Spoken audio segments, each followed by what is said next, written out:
Presidente, também queria começar por saudar o Conselho Superior de Finanças, a Senhora Presidente e os membros desse Conselho Superior, e gostaria de começar por um enquadramento geral, já que esta é a primeira reunião que temos.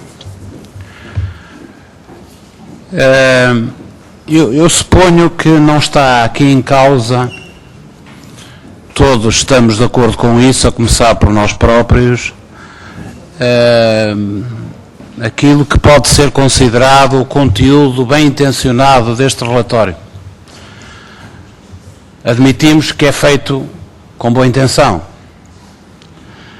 mas a verdade é que, Sra. Professora Teodora Cardoso, muitas das coisas que aqui estão escritas sob a forma de recomendações e não só, são dificilmente compagináveis com as competências e atribuições que a lei vos atribui.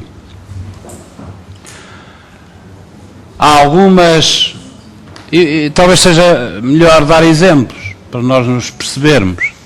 Eu admito que aquilo que vou dizer pode ser controvertido e pode ser discutível, mas eu, por exemplo, vejo que a vossa proposta de criação desta entidade independente para elaborar projeções macroeconómicas de apoio ao Governo, ou nas quais o Governo se iria basear, é uma ideia, enfim, que dificilmente poderá estar inscrita naquilo que é a lei de constituição do Conselho Superior de Finanças.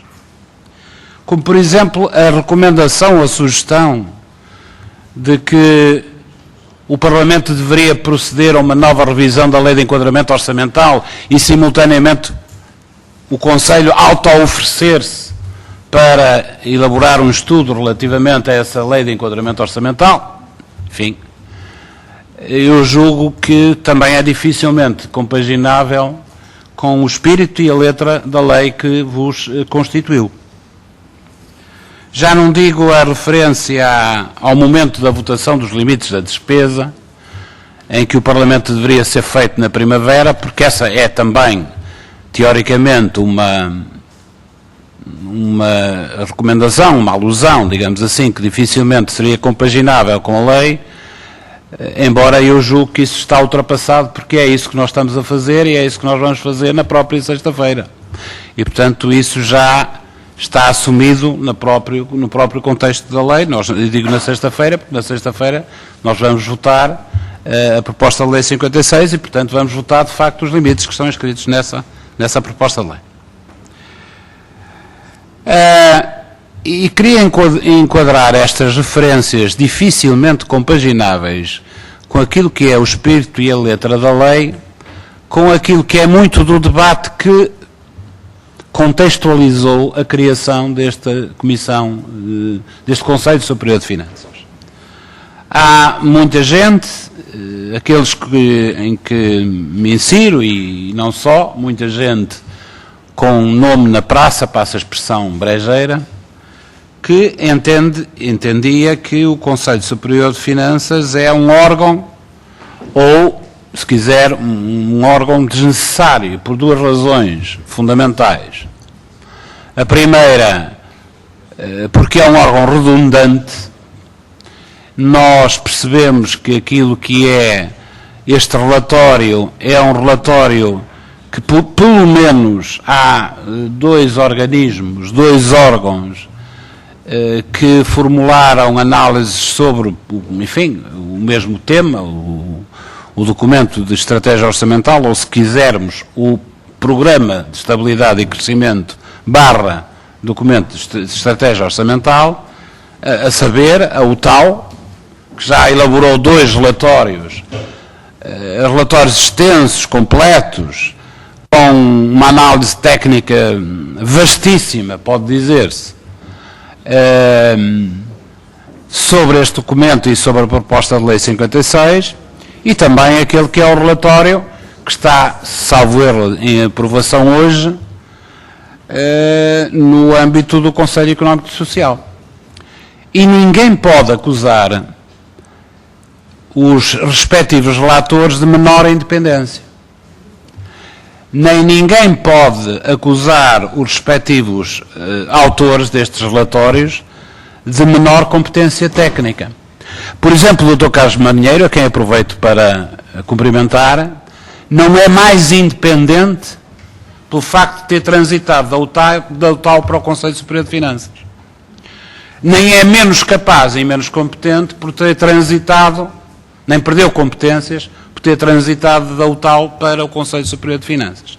E aqui fica claro, por exemplos vários, aquilo que foi uma polémica que rodeou a vossa Constituição.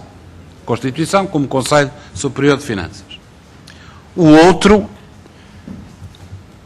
grande tema que foi controvertido e grandemente discutido e que mantém atualidade é se sim ou não este Conselho Superior de Finanças, independentemente da maior visibilidade externa que possa ter, se pelo conjunto de recomendações que aborda, formulações que faz, sugestões que dá, se na prática não está a condicionar de facto o debate político. Eu dei 3 exemplos em que me parece que há uma linha de fronteira que foi ultrapassada, mas que é ou pode vir a ser ultrapassada muitas vezes com riscos de o Conselho Superior de Finanças assumir uma posição de condicionamento do debate político, de condicionamento das alternativas, de restrição das alternativas que cabe ao poder político inteiramente, completamente, legitimamente fazer. Isto é o poder político, é os poderes políticos, é a sede de debate em poder político que compete definir as alternativas, todas elas, sem exceção, definir todas as balizas dessas alternativas e não o Conselho Superior de Finanças vir, não, os senhores podem discutir, mas dentro deste âmbito, dentro deste contexto, entre estas balizas. Eu julgo que se os senhores pisarem esta linha muitas vezes, como julgo que pisaram neste relatório, mas é o primeiro, dá-se o devido desconto, estamos em riscos de ultrapassar aquilo que é legítimo. Eu gostava também de vos dizer o seguinte, eu fiquei com uma sensação de bastante perplexidade sobre o vosso relatório e eu vou enunciar 5 alusões que os senhores fazem. Os senhores dizem que as previsões macroeconómicas são muito otimistas. Por acaso a UTAU já o tinha enunciado e tinha-o demonstrado no relatório. Diz que os riscos estão mal avaliados e a sua lista é incompleta. Acusam, posso utilizar esta palavra, o documento de falta de transparência e insuficiência de dados. Dizem que os limites fixados para a despesa pública têm demasiadas exceções, já que o explicaram.